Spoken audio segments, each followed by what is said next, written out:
साथ ही वो लगातार हमारे जानकार जो है पूछ रहे हैं कि हमारे इनकम जो है 7 लाख है, कईयों की 8 लाख है, कईयों की 11 लाख है। तो वो कंफ्यूज हैं क्योंकि सरकार ने एक तरफ तो बोला कि आपको 4 लाख तक का कोई टैक्स नहीं लगेगा, 4 से 8 लाख तक का 5% टैक्स लगेगा, और फिर वही अलग अलग टैक्स स्लैब भी बताया गया और ये भी बोला गया है कि 12 लाख तक का आपका जो टैक्स है वो पूरे के पूरे आपका फ्री हो जाएगा। तो इसमें बहुत सारी कंफ्यूजन थी, मुझे लगा इस पे एक वीडियो बनानी चाहिए।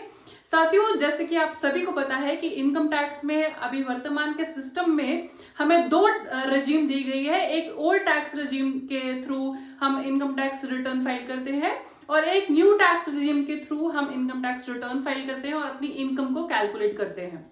जो ओल्ड टैक्स रजीम है उसमें उनके इनकम स्लैब में कोई भी चेंजेस अभी नहीं किए गए हैं। ये जितने भी चेंजेस जो किए गए हैं ये नए टैक्स रजीम में किए गए हैं। तो हमें समझना पड़ेगा नए टैक्स रजीम में क्या क्या चेंजेस किए हैं और ये 12 लाख का जो अमाउंट जो बताया जा रहा है ये किस तरह से होगा एप्लीकेबल। जैसे कि आपको भी पता होगा, मैं फिर से आपको बता देती हूँ, नए टैक्स रजीम में अगर आप इनकम कैलकुलेट करके इनकम रिटर्न फाइल करेंगे तो उसमें 0 से 4 लाख तक की इनकम पे आपका कोई भी टैक्स नहीं लगेगा।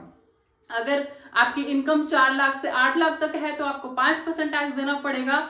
8 लाख से 12 लाख तक की इनकम पे 10% टैक्स लगेगा और 12 लाख से 16 लाख तक की इनकम पे 15% टैक्स लगेगा। 16 लाख से 20 लाख तक की इनकम पे आपको 20% टैक्स देना पड़ेगा। 20 लाख से 24 लाख तक की इनकम पे आपको 25% टैक्स देना पड़ेगा और 24 लाख से ऊपर की जो भी इनकम होगी उस पर 30% टैक्स देना पड़ेगा। तो ये जो 12 लाख की जो अमाउंट है ये कहां पे आएगी?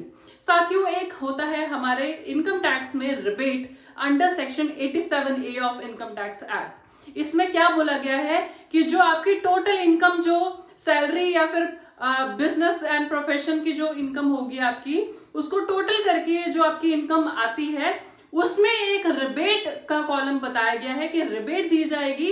रिबेट कितनी होगी? टोटल मैक्सिमम 12 लाख की रिबेट दी जाएगी जिससे आपका मैक्सिमम 60,000 तक का आपका जो टैक्स है उसको बचाया जा सकता है।